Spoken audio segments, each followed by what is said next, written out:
The ground knocked first. I swear it did a little tap under my boots that made me cut the engines on a job site in the middle of a busy morning. And 3 minutes later, I was on my knees, prying open a rusted lid and staring at a little girl breathing in those thin, stubborn sips that sound louder than any siren. You know what I mean? I carried her like glass to the truck mud on my suit name tag on her wrist that said only Clara, and the nurse asked if I was family, while the caseworker said there was no file, no birth record, no one to call, so I did the one thing a man like me isn't trained to do. I signed not a contract for a tower, just a line that said temporary guardian, and the ink felt colder than the room. At home, she wouldn't touch the bed. She sat with her back to the wall, like light was something that could bruise, so I cooked soup, and I didn't talk. I sat on the floor like a fool, and let the steam do the speaking. And after a while, her hand slid the bowl out of my fingers, and she ate the way a bird drinks from a puddle, fast, then still. And when it was gone, she pushed the empty bowl back as if to say, "We can try again tomorrow, just don't make a show of it." By lunch the next day, the headlines had already crowned me hero. By dinner, they had already decided I was a manipulator staging kindness for the camera. And that night, my PR director had a script ready, controlled, grateful, aligned, while my board wanted the short version. Hand the girl to the state and step away. And I looked at men I'd made rich and said, "Say that again, hand her over like she's drywall." And they shifted in their chairs, because money has a way of wrinkling when it meets a sentence with a spine. The interview was the first twist. I said a whole paragraph about listening and editing, turned it into one lonely line. I just didn't want anyone else buried. And the internet did what it does. Cut context, add music, write my motives for me. And yeah, that happened. I shut my accounts. I resigned as CEO. The stock dipped 2 points, and I made Clara a peanut butter sandwich because she wanted to know what the crunchy kind tasted like. The days got quiet in the places that matter, and loud everywhere else she'd only eat if I sat with her.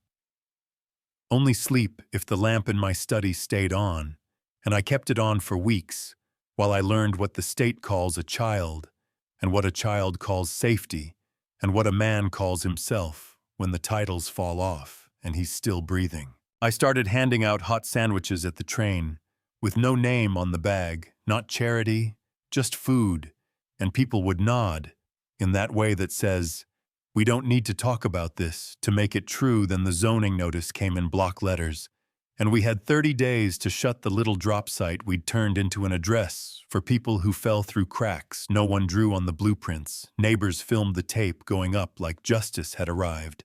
And that night, Clara coughed until my hands shook. "Pneumonia," said the pediatrician, simple word, serious price. And I pawned my father's watch to cover the bill, a watch he told me never to sell, because time is the only thing you don't buy back. And people online made jokes about me selling time to save a life until the joke wasn't funny anymore. When the shed roof caved and clipped my shoulder in a storm, the same street that had signed petitions sent coffee and tarps, and a retired carpenter named Lewis, who hung an old wooden sign some volunteer had painted, "House of Givers." A little crooked on purpose, and it hit me that maybe a home is just a place where crooked things are allowed to stand. That's the day I drove Clara to an abandoned tract I used to brag about. Seabrook Field, 15 acres of weeds with a view of the sky. And I said, "Listen," and she did. And we heard wind and space, two sounds that don't trend but never go out of style, so we started with a frame and a tarp, and a borrowed stack of corrugated sheets, and the kind of faith that doesn't know its own name yet. And people came not to be saved to work, because dignity is a job site if you let it be. The Inspector Alvarez showed up with a younger man in a city windbreaker and the look of someone practicing, in the mirror. And he said, "None of this is permitted." And I said, "Roofs first, permits fast. Give me 7 days." And he sighed, The way good men do when the book in their hand and the beat in their chest don't agree. And he said 7. The neighbor from the nice end of the avenue came to the chain link with property values on his tongue and a camera already rolling, and I told him what I know now. Nothing drops your value faster than a video of you lecturing a cold person in front of a warm roof. And he bit his words in half, and behind me, I felt Clara's hand find the fabric of my jacket and hold like she believed the cloth could hold her back. We called it Harbor Light, because people want names for places that promise a second chance, and we kept moving fire lanes. Clear buckets labeled exits marked, and the saved started saving.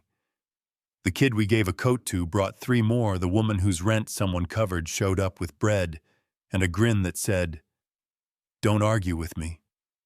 And when the 7 days ran out, Alvarez came back with forms for humanitarian use and a look that said he'd read the comments and survived. And the line at the folding table to sign those forms stretched out like a spine. We were growing together. The council hearing felt like every civic thing you sit through when you want to scream speeches built from template paragraphs. But then a mother held up a chipped tooth photo and said, "He can sleep now, whatever law lets that stay, please choose it." And it got quiet in that particular way that says a room just remembered it has a heart, and the vote passed for a provisional permit with enough strings to knit a sweater, and we took the win and went back to work, because roofs don't wait for applause. Here's the part the headlines rarely print. I transferred the land to a community trust with residents on the board. 2 caseworkers, 1 cranky neighbor. Because being heard turns down the volume on grievance and a youth seat. Because someday I want a teenager to bang the table and say the thing the rest of us are too tired to say. And I put Clara's name on the paperwork as a guardian for the future, and I felt lighter in a way that didn't feel like loss, just like setting something down you were never supposed to carry alone. We built a rhythm. Coffee at dawn, inspections at noon, reading lessons at dusk. Kids forming letters like trying to make fences that don't keep people out, neighbors dropping off bags that said not much, but all I have, and in the middle of it, the same columnist who had called me a stuntman wrote, "Manufactured mercy like compassion was coming off an assembly line." And I caught myself smiling, because bridges are built from manufactured bolts, and no one complains when a bolt holds. Then the new map hit the docket. A rezoned corridor that would run like a shiny knife through the south end of Harbor Light. In 18 months, renderings with trees too perfect. And a paragraph titled, "Temporary Relocation." And temporary is a word that gets misused by people who have permanent homes. So now we're arguing again. Growth versus shelter tax revenue versus a kid who finally sleeps, image versus integrity. And I don't have a magic sentence, I have a practice. I invite every planner and council member and neighbor to stand here at 2 a.m. and breathe this air and tell me out loud which night sounds like justice. Last week, Alvarez brought donuts he pretended not to like, and we walked the edge by the old Seabrook sign, and hanging from a bent piece of rebar was a brass compass I hadn't seen since the pawn shop. No note, just north. Steady as a pulse you finally believe belongs to you. And Clara took it in both hands and said, "You didn't lose it.